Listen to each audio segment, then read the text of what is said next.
मैं यही कह रहा हूं कि जिन लोगों को ये लगता है कि ईवीएम में गड़बड़ है, और मैं भी मानता हूं कि हाँ गड़बड़ है, कम है या ज्यादा है, तो ये लड़ाई नेताओं की है। हमारा काम वोट डालना है। हम वोट आपको दे रहे हैं, मैंने कोई चीज आपको दी और वो आप तक नहीं पहुंच रही है, तो ये जिम्मेदारी आपकी बनती है कि वो आप तक क्यों नहीं पहुंच रही है। आप भी उसमें उतनी ही जिम्मेदारी के साथ उस काम को आगे बढ़ाएं। जिन नेताओं को लगता है कि ईवीएम में गड़बड़ है, चाहे वो बसपा है, सपा है, कांग्रेस है, इंडिया गठबंधन है, कि तमाम 28 दल, वो लोग इस पर मुखर होकर के बोले कि चुनाव ईवीएम में गड़बड़ है, और चुनाव आयोग से मिले और उससे कहेगा अगर ईवीएम से 2024 का चुनाव होगा तो हम चुनाव नहीं होने देंगे। साथ मानेगा कौन? मानेगा किसकी? मायावती की चुनाव आयोग? मानेगा किसकी? अखिलेश यादव की? मानेगा किसकी? राहुल गांधी की? और वो लोग बोल नहीं रहे, तो मेरे और तुम्हारे बोलने से क्या हो जाएगा भाई? इस बात को जिस दिन बसपा और मायावती ये कह देंगी कि ईवीएम से 2024 का चुनाव नहीं होगा, और जब तक चुनाव आयोग लिख करके नहीं देगा तब तक हम चुनाव आयोग के दरवाजे से उठेंगे नहीं। आए ना बहन जी निकल करके बैठा चुनाव आयोग में। जन्मदिन पे बहन जी ने बोला था कि ईवीएम खिलाफ करेंगे, जब पूछा गया सड़कों पे क्यों नहीं आए, वो कह रही हमारी अलग रणनीति है। तो कौन सी रणनीति है बताओ फिर? भाई चुनाव आचार संहिता लगने वाली है थोड़े दिन में, 20-25 तारीख के बाद आचार संहिता लग जाएगी। ऐसे में आपको लगता है ईवीएम में गड़बड़ है तो मैं बंद हो जाएगी, उसी दिन हो जाएगी। देखो चुनाव आयोग का हाथ पर ये लोकतंत्र है, लोकतंत्र में लोगों की चलती है भाई। जिस दिन 5 लाख 10 लाख लोग ईवीएम का घेराव कर, यहाँ चुनाव आयोग का घेराव कर देंगे, चुनाव बंद हो जाएगा यार। आज तो ईवीएम में गड़बड़ है, 10 आदमी चुनाव आयोग के दरवाजे तक पहुंचे नहीं है, गए नहीं है, तो चुनाव आयोग तुम्हारी सुनेगा क्यों?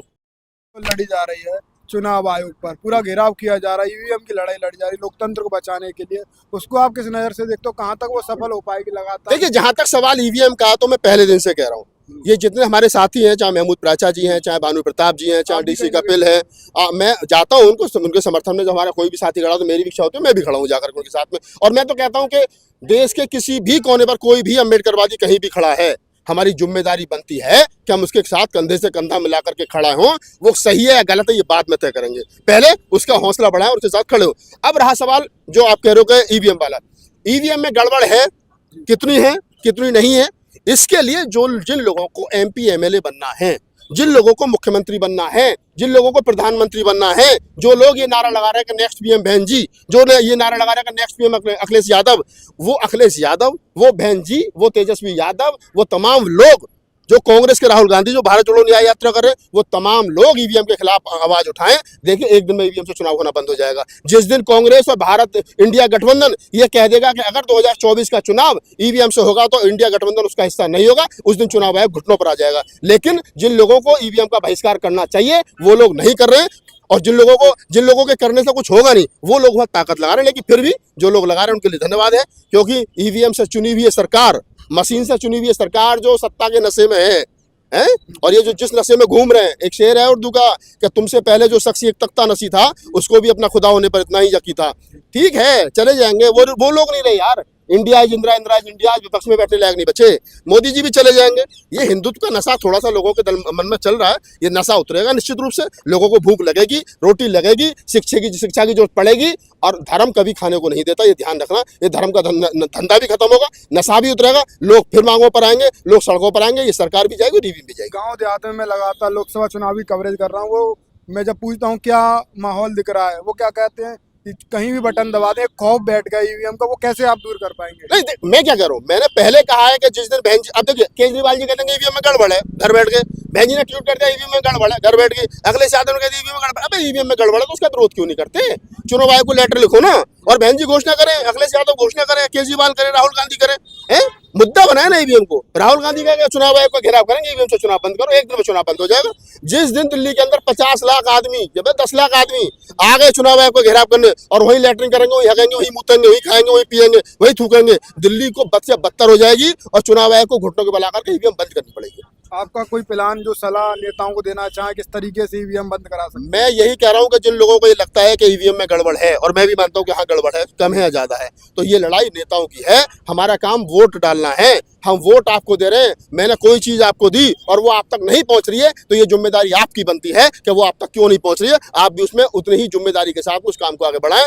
जिन नेताओं को लगता है कि ईवीएम में गड़बड़ है, चाहे वो बसपा है, सपा है, कांग्रेस है, इंडिया गठबंधन है, कि तमाम 28 दल, वो लोग इस पर मुखर होकर के बोले कि चुनाव ईवीएम में गड़बड़ है, और चुनाव आयोग से मिले और उससे कहेगा अगर ईवीएम से 2024 का चुनाव होगा तो हम चुनाव नहीं होने देंगे। समाज वकीलों ने बीड़ा उठा लिया कि 24 में 100% बैलेट पेपर से चुनाव कराएंगे। आप भी हैं, हम भी हैं, और वो F19 फिरोसा रोड जहाँ ईवीएम के खिलाफ पीसी होती है वो भी हुई है। इसको आगे लगाना और ध्यान रखना, मैं बोल रहा हूँ बड़ी जिम्मेदारी के साथ में। कहना कि राहुल नागपाल कह रहा था कि वो फिरोसा रोड E24 राजेंद्र पाल गौतम जी का ऑफिस है एमबी मिशन का, और वो भानु प्रताप जी, राजेंद्र पाल गौतम जी, महमूद प्राचा जी, डीसी कपिल जी, बलराज मलिक साहब, वो तमाम हमारे वकील साथी जो कह रहे हैं कि 2024 का चुनाव ईवीएम से नहीं होगा, हम इसको बंद करा करेंगे, तो वो साथी भी यही और मैं भी यही, और मैं कह रहा हूँ कि जब तक राजनीतिक लोग इसमें नहीं आएंगे तब तक चुनाव ईवीएम से ही होगा, ये चाहे कुछ भी कर लें। अन्य अन्य राज्यों की राजधानी में घूम रहे हैं, अभी लखनऊ में बैठक हुई, क्या होगा उससे? आप घूम लो, मैं कह रहा हूँ ताकत गलत जगह लगाई जा रही है भाई। गलत आप लखनऊ चले जाओ, गोवा चले जाओ, पठानकोट चले जाओ, जहां मर्जी चले जाओ, लोगों को पता है ईवीएम में गड़बड़ है, तुम्हें पता है ईवीएम में गड़बड़ है, मुझे पता है ईवीएम में गड़बड़ है, भानु प्रताप जी को पता है ईवीएम में गड़बड़ है, सबको पता है। लेकिन सबकी बात मानेगा कौन? मानेगा किसकी? मायावती की चुनाव आयोग मानेगा किसकी? अखिलेश यादव की मानेगा किसकी? राहुल गांधी की। और वो लोग बोल नहीं रहे, तो मेरे और तुम्हारे बोलने से क्या हो जाएगा भाई?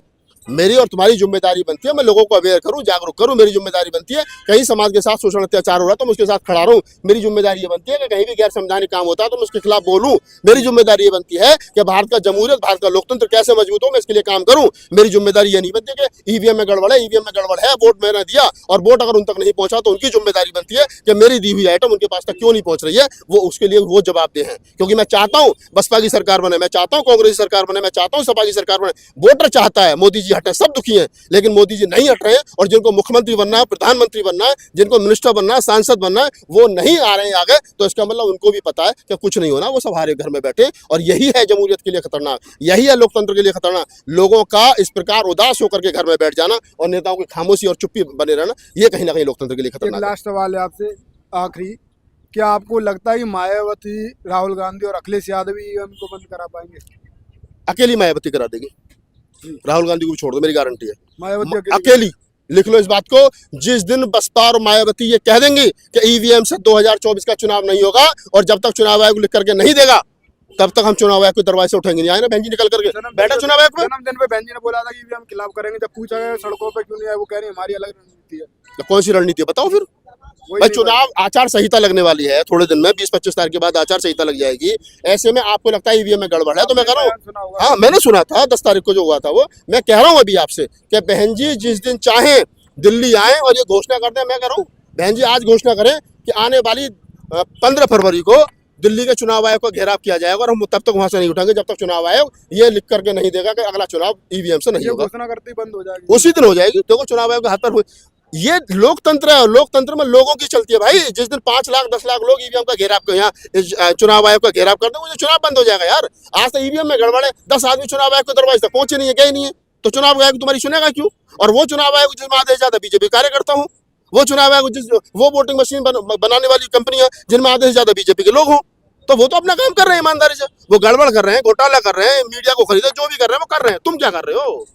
तुम प्रेस कॉन्फ्रेंस कर दो बस, लोगों को जब ईवीएम में गड़बड़ तो पता ही है, तुम इसमें नया क्या बता रहे हो? तो इसको तो बस बहन जी कर सकते हैं, भाई साहब कर सकते हैं, चाचा ताऊ कर सकते हैं, भाई किसी की बस की नहीं।